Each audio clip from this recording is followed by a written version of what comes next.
இந்த உலகம் முழுவதும் நம்புகிறது ஒருவர் இந்த உலகத்தில் வந்தார், மனிதருக்காக அவர் மரணத்தை தழுவினார், அவர் உயிர் தெழுந்தார் என்று சொல்லி.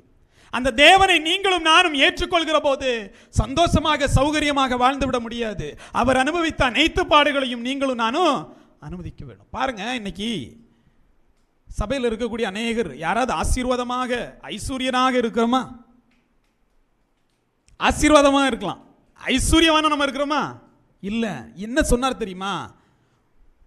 ஒட்டகம் என்பது ஊசியின் காதில் கூட நுழைஞ்சிரும், ஆனா ஐஸ்வர்யவான் பரலோக ராஜ்யத்தில் பிரவேசிப்பது அரிதான காரியம் என்று சொன்னார். அதனாலவே பரலோகத்திற்காக நான் நியமிக்கப்பட்டிருக்கிறேன், எனக்கு அவர் காசே கொடுக்கல. அல்லேலூயா. பரலோகத்திற்காக நியமிக்கப்பட்டிருக்கிறேன், அதனால அவர் எனக்கு காசு கொடுக்கல. அப்புறம் உன்னை முன்குறித்திருக்கிறாரா இல்லையா?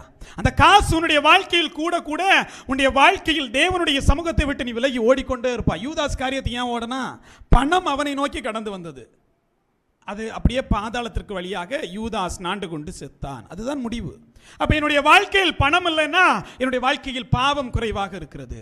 பணம் எவ்வளவு குறையுதோ அவ்வளவு பாவம் நம்முடைய வாழ்க்கையில் குறைந்து இருக்கிறது. அதுக்காக நம்ம என்ன பண்ணணும்? தேவனுடைய சமூகத்தில் சந்தோஷப்படணும்.